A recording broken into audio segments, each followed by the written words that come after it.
बहुत बहुत स्वागत है आपका मनी मैटर्स फॉर विमेन में, शो स्पेशली फॉर विमेन। मैं हूं प्रियंका उपल। चलिए आज भी आपके सवालों के जवाब देने के लिए हमारे साथ एक और खास मेहमान मौजूद होंगे। हमारे साथ होंगे Poonam Rungta, certified financial planner. तो आपके सवाल जवाब शुरू करने से पहले आपको बता दें कि इस शो में पार्टिसिपेट करने का तरीका बेहद आसान है। आपको हमें SMS करनी होगी अपनी क्वेरी।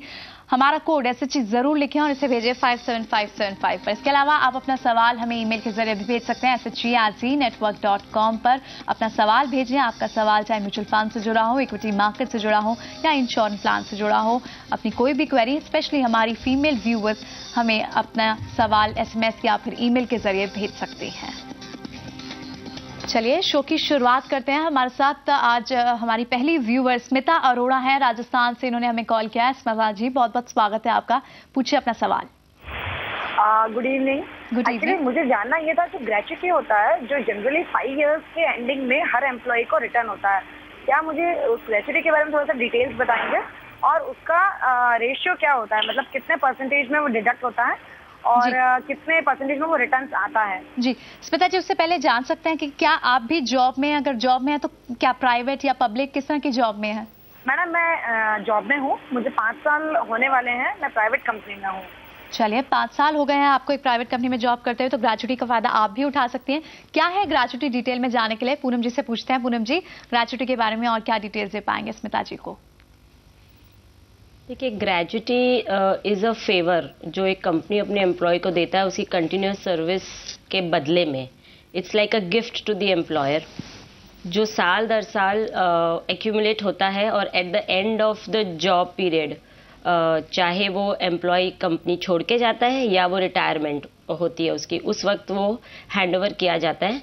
और ग्रेच्युटी के बारे में अगर आप जानना चाहेंगे तो it's a very big concept जो मैं अगर आपको शॉर्ट में समझाना चाहूँ तो ये हर एक एम्प्लॉय का हक है और एक कंपलसरी हर एक एम्प्लॉयर उस एम्प्लॉयर के लिए जिसके कंपनी में 10 से ज़्यादा एम्प्लॉयज़ काम करते हैं और हर वो एम्प्लॉय जिसने 5 साल तक कंटिन्यूस सर्विस कंपनी को दी है उसका हक बनता है ग्रेच्युटी के ऊपर। Now there is a bifurcation in this. एक गवर्नमेंट एम्प्लॉय होता है और एक private employee. So Smita ji is a private employee, so she will be eligible for gratuity once she completes her 5 years. So जैसा ये पूछ रही थी अपने सवाल में कि 5 साल बाद मिलता है, ये ऐसा नहीं होता। Once she leaves her job or she decides to transfer from this job to another job, तो या तो वो ग्रेच्युटी ले सकती हैं और या फिर अपने नए जॉब ओनर को ट्रांसफर कर सकती हैं। जी, तो यानी स्मिता जी अगर इनकी company payment of gratuity act follow करता है because she is not a government employ, so in that case payment of gratuity act के लॉज यहाँ पे लागू हो जाते हैं। So to certain amount the gratuity receivable is tax free और बाकी पे इन्हें टैक्स देना पड़ता है। तो इट्स अ लॉन्ग प्रोसीजर। जी, तो स्मिता जी आप भी ग्रेच्युटी का इमरजेंसी फंड, या ग्रेच्युटी का बेनिफिट आप भी emergency fund for employee she can take. एक इमरजेंसी फंड है आपके लिए, एक फाइनेंशियल सिक्योरिटी के तौर पर देखा जा सकता है इसको। और जब आप जॉब छोड़ देंगी या जॉब बदल लेंगी तब भी आप इस ग्रेच्युटी को ट्रांसफर कर सकते हैं अपनी नए एम्प्लॉयर के अगेंस्ट। बढ़ेंगे आगे। एक और कॉलर हमसे जुड़ गए हैं, अर्पिता सेन, धनबाद झारखंड से। इन्होंने हमें अपना सवाल भेजा। अर्पिता जी बहुत बहुत स्वागत है, पूछिए अपना सवाल। हेलो, आपका वॉइस क्लियर नहीं आ रहा है। अर्पिता जी आप अपना सवाल पूछे, हम आपकी आवाज सुन पा रहे हैं। अच्छा ठीक है। शायद उन तक हमारी आवाज ठीक से नहीं पहुंच रही है, लेकिन अर्पिता जी ने जो मेल के जरिए अपना सवाल हमसे पूछा है, जानना चाहते हैं कि एक लाइफ इंश्योरेंस लेना चाहती है अपने न्यूबॉर्न बेबी गर्ल के लिए ताकि इन्हें एजुकेशन और मैरिज के लिए कुछ पैसा इकट्ठा कर पाएं। तो पूनम जी क्या इन्हें सजेस्ट करेंगे? जो इन्होंने दूसरी डिटेल्स दी हैं कि ये सालाना 35 से 40 हजार रुपए निवेश कर सकती हैं और 5 साल तक के लिए ये निवेशित रह सकती हैं, तो क्या कौन सा प्लान इन्हें सजेस्ट करेंगे? I don't understand Priyanka. 5 साल तक निवेश रह सकती है और मैरिज के लिए प्लान करना है। I don't think the question is very clear, but even though I would like to here say कि it is very good to plan for your child's future specific goals like marriage and education right from the birth. बच्चे के पैदा होते ही अगर आप investment शुरू करती हैं उनके जो स्पेसिफिक गोल्स हैं उसके लिए, तो आपके मनी को आप ज़्यादा वक्त दे रही हैं ग्रो होने के लिए, एंड रुपी कॉस्ट एवरेजिंग का benefit and power of compounding का हम फ़ायदा उठा सकते हैं. In this case the budget is good, 40,000 a year. So जो हम डाइवर्सिफाई कर सकते हैं, थोड़ा पैसा ये यूलिप में लगाएं, but I would like her to wait.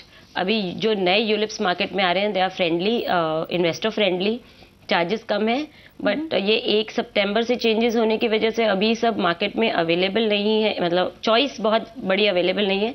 So just wait for a while. कोई अच्छा यूलिप प्लान चूज करके उसमें ज़रूर इन्वेस्ट करें.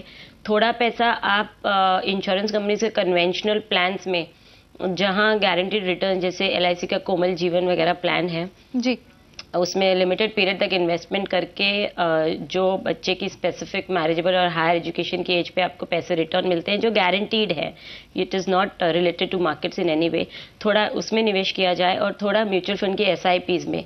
And at the same time हर इन्वेस्टमेंट उस गोल के साथ ईयर मार्क करके अगर आगे बढ़ेंगे और टाइम एंड अगेन उसे मॉनिटर करेंगे तो I am sure she can meet her goals without any gaps finance. जी बिल्कुल. आपको अपना अर्पिता जी, आपको अपना टाइम ऑफ इन्वेस्टमेंट भी बढ़ाना होगा. 5 साल बहुत कम है, जो आपके टारगेट्स हैं वो ज़्यादा बड़े हैं, लेकिन जिस तरह से पूनम जी ने बताया कि SIP के जरिए आप निवेशित रह सकते हैं. इसके अलावा आप LIC कोमल जीवन एक प्लान ले सकती हैं, एक मनी बैक प्लान है और उसके तमाम फीचर्स हम टीवी स्क्रीन पर दिखा रहे हैं कि प्लान में निवेश के लिए बच्चे की उम्र 10 साल तक, 1 से 10 साल तक के बीच रह सकती है और 18 साल तक की उम्र के तक बच्चे, जब तक बच्चा 18 साल तक का नहीं होता तब तक आप प्रीमियम भर सकते हैं. तो तमाम बारीकियां और साथ ही सर्वाइवल बेनिफिट्स भी आप देख सकते हैं टीवी स्क्रीन पर. तो एक अच्छा प्लान है LIC कोमल जीवन प्लान.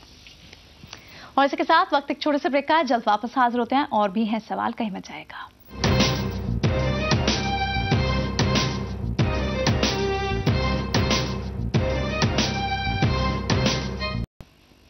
ब्रेक के बाद एक बार फिर आपका स्वागत है. आप देख रहे हैं मनी मैटर्स फॉर विमेन और आज हमारे सवालों के जवाब देने के लिए पूनम रुंगटा जी हमारे साथ बनी हुई हैं. पूनम जी, एक और सवाल है. रीना लांबा जिन्होंने हमें अपना सवाल भेजा SMS के जरिए, ही जानना चाहती हैं कि 1 से 2 साल तक के लिए कुछ रकम ये इन्वेस्ट करना चाहती हैं और FDs इन्होंने ऑप्शन चूज किया अपने लिए, फिक्स डिपॉजिट में इन्वेस्ट करना चाहती हैं. कहाँ ये निवेश कर सकती हैं? FD रेट्स तो आपको कहीं पे भी साइट पे, ऑनलाइन, इंटरनेट पे मिल जाएंगे. जहाँ तक मेरी समझ है FDs of multinational banks are good because cooperative banks उससे ज़्यादा रिटर्न देती हैं but they are not very safe according to me. But अगर मल्टीनेशनल बैंक्स चूज करे तो she can get around 8 to 8.5% return for 1 or 2 years horizon. But here as I understand that ये conservative investor हैं तो ये mutual fund की MIP, monthly investment plans का route भी चूज कर सकती है because 1 to 2 years is a good time where her money will be safe and she will get better returns from bank FDs. और ऑल्सो टैक्स इम्प्लीकेशन इसमें better हो जाता है, थोड़ा इन्वेस्टर का फ्रेंडली होता है. She doesn't have to pay the TDS and which she has to pay in the bank FDs.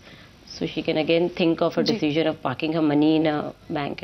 बिल्कुल यही कोशिश रहती है हमारी इस शो के जरिए कि आपको आपके सवाल का जवाब तो दें ही, साथ ही एक ऑल्टरनेटिव, एक अच्छा और विकल्प क्या हो सकता है आपकी अपनी लिमिटेड कंडीशंस के साथ, वो भी आपको बताएं. जैसे कि रीना, आप चाहती थी कि FDs में आप निवेश करें, लेकिन पूनम जी कह रहे हैं कि FDs के अलावा आप MIPs, म्यूचुअल फंड के लिक्विड प्लान्स में भी इन्वेस्ट कर सकते हैं और टैक्स बेनिफिट्स भी, टैक्स इम्प्लीकेशंस भी आपको अच्छी मिल जाएंगी. हालांकि अगर आप FD में फिर भी निवेश करना चाहती हैं तो ये कुछ ऑप्शंस आपके लिए हैं. SBI के अगर आप फिक्स डिपॉजिट के रिटर्न्स देखें तो 1000 दिन तक आपको 7.75% तक का रिटर्न, 3 से 5 साल तक आप 7.25% तक का रिटर्न ले सकते हैं और 5 से 8 साल तक आपको 7.5% तक का रिटर्न मिल सकता है. इसके अलावा ICICI बैंक के FD के रिटर्न्स भी हैं और HDFC बैंक के रिटर्न भी आप अपनी टीवी स्क्रीन पर देख सकते हैं.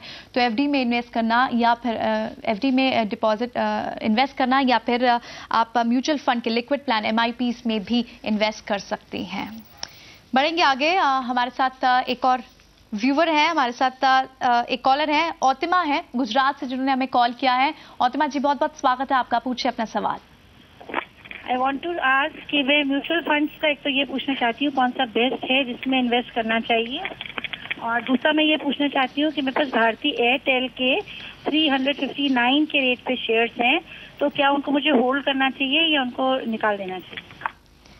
चलिए, जिस तरह से आपने अपना ओतिमा पहला सवाल जो हमें ईमेल के जरिए भेजा कि आप जानना चाहती हैं अच्छे म्यूचुअल फंड्स के बारे में, हालांकि ये सवाल हम बहुत बार ले चुके हैं पूनम, लेकिन एक बार फिर हमारे इन व्यूवर के लिए हेल्प करना चाहेंगे कि कौन कौन से म्यूचुअल फंड्स हैं, अगर तीनों कैटेगरीज में देखें, लार्ज कैप फंड में, मिड कैप फंड में, कौन कौन से फंड्स अच्छे हैं? जी, सबसे पहले म्यूचुअल फंड में इन्वेस्टमेंट के लिए एक हमें बैंक अकाउंट होना बहुत ज़रूरी है, एक पैन कार्ड होना ज़रूरी है. Without that you can not invest in a mutual fund. Now बेहतर फंड की कैटेगरी तो ये बहुत सारे फंड्स अवेलेबल है, बट हर एक इन्वेस्टर को अपने पोर्टफोलियो को थोड़ा डाइवर्सिफाई करते हुए अलग अलग फंड्स में निवेश करना चाहिए. थोड़ा अपना बजट लार्ज कैप फंड्स में करे. For example she can invest in HDFC top 200 और DSP BlackRock 100 फंड और may be Reliance vision fund. Any of the fund house she is comfortable with. ये सभी फंड हाउसेज ने बेंचमार्क को beat करते हुए काफ़ी अच्छे रिटर्न पास्ट में दिए हैं.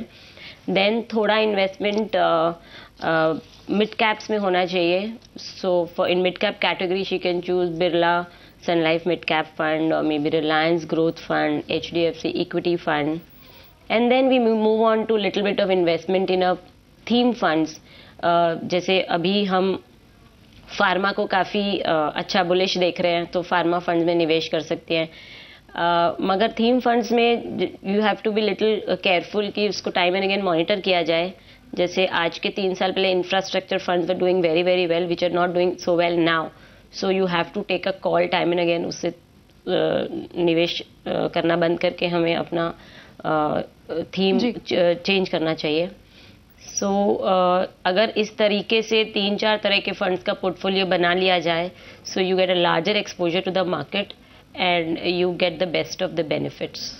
चलिए, आप एक डाइवर्सिफाइड पोर्टफोलियो बना सकती हैं जहां आप अपने चुन सकते हैं लार्ज कैप फंड्स, इसके अलावा मिड कैप फंड्स या फिर थीम बेस्ड फंड्स भी आप चूज कर सकते हैं. और ये तमाम ऑप्शंस आप टीवी स्क्रीन पर देख सकते हैं. HDFC top 200, BSL frontline equity, Reliance vision, DSP BR top 100, ये अच्छे लार्ज कैप फंड्स हैं जिन्हें पूनम जी भी सजेस्ट करते हैं आपके लिए. इनमें से कोई डाइवर्सिफाइड पोर्टफोलियो के हिसाब से एक आप लार्ज कैप फंड ले सकते हैं, कुछ आप मिड कैप में इन्वेस्ट कर सकते हैं और कुछ आप थीम बेस्ड फंड्स में इन्वेस्ट कर सकते हैं. उम्मीद है आपको आपके सवाल का ओतिमा जवाब मिल गया होगा.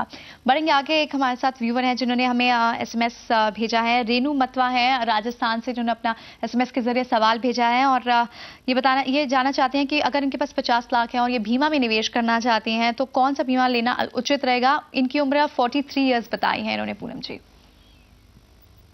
इनके पास 50 लाख है या ये 50 लाख का बीमा लेना चाहती हैं? माफ कीजिएगा, 50 लाख का बीमा लेना चाहती हैं. So this is a very interesting question.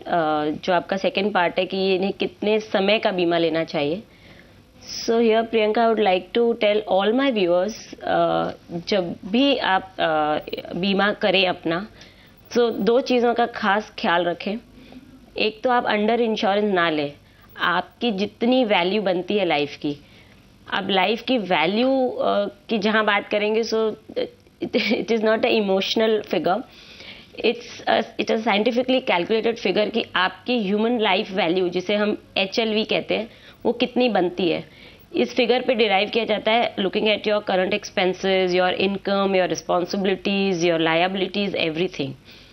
Once you derive at that figure, बिल्कुल एग्जैक्टली उतनी इंश्योरेंस आपको लेनी चाहिए.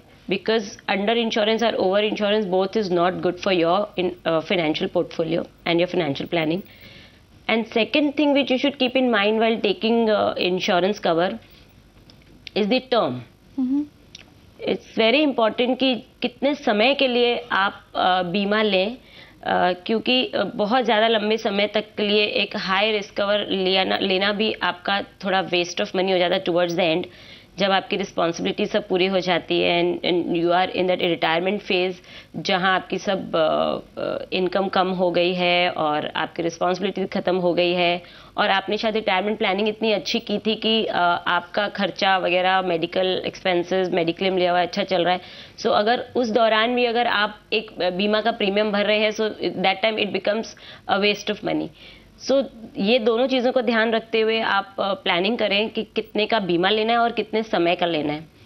Now here 43 years की age is already little late to plan for insurance. यहाँ प्रीमियम रेट काफ़ी हाई आएगी, but nevertheless better late than never. अगर ये शुरू करती हैं 43 की एज में, तो आई थिंक अब इंडिया में every person by the age of 65 comes into the category of retired person, जहां उनकी मोस्ट ऑफ द रिस्पॉन्सिबिलिटीज खत्म हो जाती है।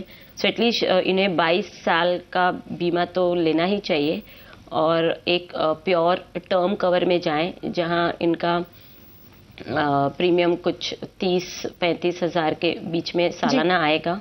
And don't compromise in taking the insurance for high premium rates.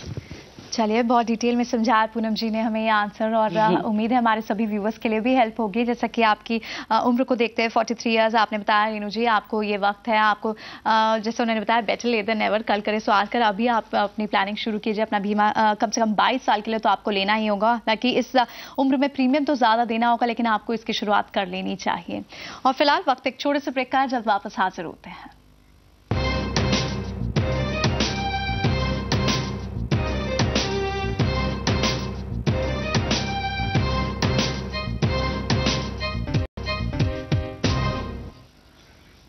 एक बार फिर आपका स्वागत है। आप देख रहे हैं मनी मैटर्स फॉर विमेन, जहां हम ले रहे हैं आपके सवाल, और आपके सवाल चाहे फाइनेंशियल प्लानिंग में किसी भी फाइनेंशियल इंस्ट्रूमेंट से जुड़े हों, आप अपने सवाल हमसे, हमारी फीमेल व्यूअर्स, हमें SMS या फिर ईमेल के जरिए अपने सवाल भेज सकती हैं। पूनम जी हमारे साथ बनी हुई हैं। आज एक और कॉलर हैं संतोष गोयल मध्य प्रदेश से, जिन्होंने हमें कॉल किया। संतोष जी, बहुत बहुत स्वागत है आपका मनी मैटर्स फॉर विमेन में। पूछिए अपना सवाल। Thank you. मैंने पूछा था कि ICICI प्रोटेक्शन लाइफ इंश्योरेंस में, इसमें मैंने देखा था कि 6,000 रुपए से आपका 60 लाख, 6,000 रुपए ईयरली अपन जमा करते हैं तो 60 लाख अपना प्रीमियम बनता है। 60 लाख रुपए अपने को मिलता है लास्ट में, तो वो किस एज से शुरू करने पर कितने साल इन्वेस्टमेंट के बाद अपने को उतना रिटर्न आएगा? जी, तो जिस तरह से संतोष जी आपने अपना सवाल हमें भेजा कि ICICI प्रूडेंशियल टर्म प्लान के बारे में आप जानना चाहती हैं, इसमें इन्वेस्ट करना चाहती हैं। इनकी कुछ और डिटेल्स हमारे पास है पूनम जी।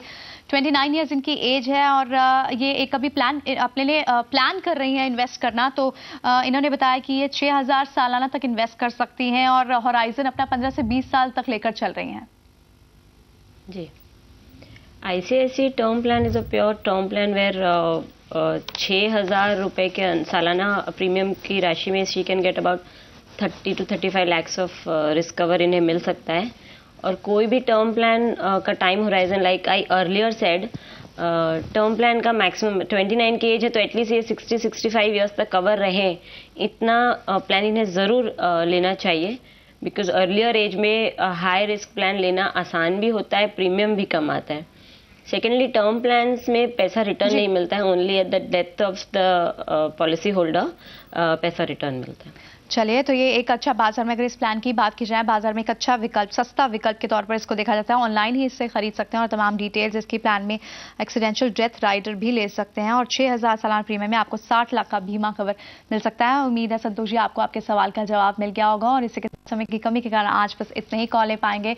पूनम जी, बहुत बहुत शुक्रिया हमारे शो में पार्टिसिपेट करने के लिए, हमारे व्यूवर्स की इंक्वायरीज का जवाब देने के लिए।